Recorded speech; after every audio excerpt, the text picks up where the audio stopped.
Existe uma palavra que você ouve o tempo todo, em propaganda de cosmético, em suplemento para pele, em anúncios de shampoo. Chama-se colágeno. Mas quase ninguém sabe o que realmente é o colágeno. E menos gente ainda sabe que é justamente essa proteína que está no centro da síndrome de Ehlers-Danlos. Fica até o final, porque quando você entender o que acontece com o colágeno, você vai entender a sua condição por inteiro, detalhadamente. Sou o Dr. Carlos Gropen, médico fisiatra, especialista em dor. Esse é o segundo vídeo da nossa série sobre Ehlers-Danlos. No primeiro, falamos sobre o que é a síndrome e por que ela afeta tudo. Hoje vamos entrar dentro do corpo e ver o que falha na sua raiz. Ao final desse vídeo, você vai entender 3 coisas. O que é o colágeno e como ele é montado dentro do corpo. O que falha nesse processo em quem tem Ehlers-Danlos e por que existem tipos diferentes dessa síndrome. Vamos começar. O colágeno, gente, é a proteína mais abundante do corpo. Ela representa cerca de 1/3 de todas as proteínas que você tem. E isso, gente, é muito. E ele não está só na pele, como a propaganda faz parecer.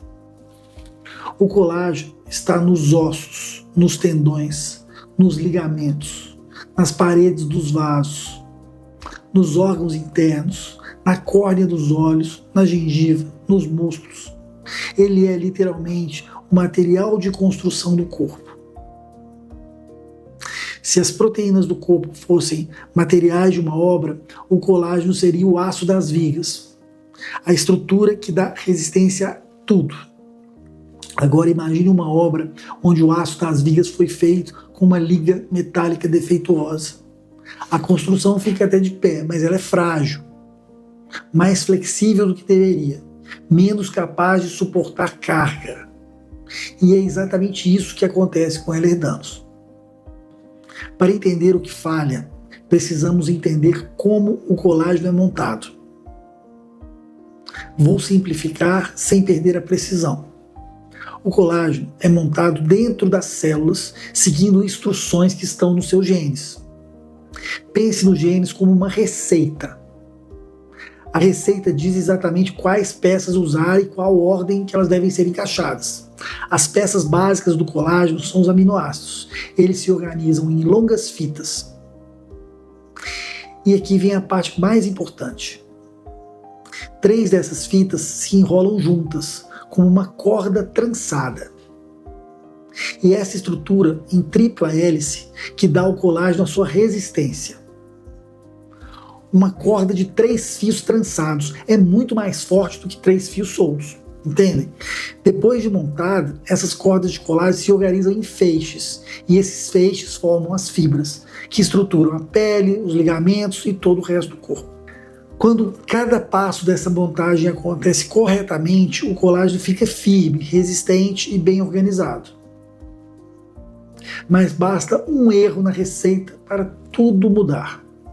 Se esse vídeo está te ajudando a entender o que acontece dentro do corpo, deixa o like agora. Isso me ajuda a alcançar mais pessoas que precisam entender. No Ehlers-Danlos existe uma alteração genética, uma mudança na receita. E dependendo de onde está essa mudança, o colágeno falha de um jeito diferente. Em alguns casos, as 3 fitas não se trançam direito, a corda fica mais frouxa. Em outros, as peças básicas são encaixadas numa ordem errada e a estrutura perde resistência. Em outros ainda é diferente, o corpo produz o colágeno em quantidade insuficiente. O resultado, em todos os casos, é o mesmo tipo de problema. Um colágeno que não segura como deveria. Mais elástico, mais frouxo, mais frágil, menos resistente. E como o colágeno está em todo lugar, esse defeito aparece em todo lugar. nos ligamentos mais frouxos, que causam hipermobilidade, na pele mais elástica, que machuca fácil, nos vasos que se dilatam demais, nos órgãos que não se sustentam bem. Uma única falha na receita, as consequências são no corpo inteiro. E aqui vem um ponto importante. Essa alteração genética, na maioria dos casos, é herdada. Ou seja, veio de um dos pais, ou de ambos. Por isso, o ehlers-Danlos costuma aparecer em várias pessoas da mesma família. A mãe, que sempre foi muito flexível, a avó, que tinha dor nas juntas a vida inteira, o irmão que desloca o ombro fácil. Muitas vezes o ehlers-Danlos estava na família há gerações, só que ninguém tinha dado um nome a isso. Você provavelmente já ouviu que existem vários tipos de ehlers-Danlos. E isso confunde muita gente. Vou simplificar. Existem atualmente 13 tipos reconhecidos de ehlers-Danlos. Cada tipo está ligado a uma alteração genética diferente e afeta o colágeno de uma forma específica. Mas não se assuste com o número, porque o tipo é de longe o mais comum, o chamado tipo hipermóvel, chamado HEDS. Ele representa a grande maioria dos casos. É o tipo em que a hipermobilidade e a dor crônica são os sintomas centrais. É justamente o tipo que ainda não tem um teste genético disponível para a prática clínica. O diagnóstico é eminentemente clínico, por critérios. Os outros tipos são mais raros. Alguns afetam mais a pele, outros afetam mais os vasos sanguíneos e exigem um acompanhamento mais cuidadoso. Vamos falar sobre os tipos em detalhe em um vídeo específico à frente nessa série.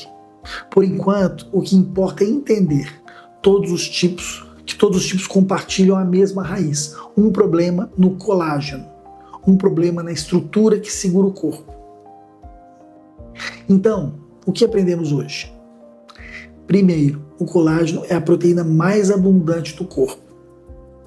Ele é um material de construção que dá estrutura a quase tudo, não só a pele.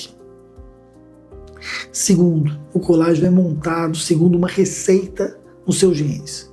3 fitas se trançam com uma corda para dar resistência. No ehlers-Danlos, essa alteração genética muda a receita e o colágeno fica frouxo, elástico e menos resistente. Terceiro, como o colágeno está em todo lugar, o defeito aparece em todo lugar. E, como a alteração costuma ser herdada, o ehlers-Danlos frequentemente está na família há gerações. Quarto, existem 13 tipos de ehlers-Danlos, mas o hipermóvel HDS é de longe o mais comum. Todos compartilham a mesma raiz, o problema no colágeno. No próximo vídeo, vamos falar sobre hipermobilidade, porque ser flexível demais tem um preço, e como diferenciar a flexibilidade saudável de sinal de alerta. Não perca! Deixe o seu like se esse vídeo te ajudou a entender algo novo. Isso me ajuda a levar esse conteúdo para mais pessoas que precisam. Se inscreve, compartilha e te vejo no próximo vídeo. Esse vídeo tem fins exclusivamente educacionais e não substitui avaliação ou tratamento médico individualizado.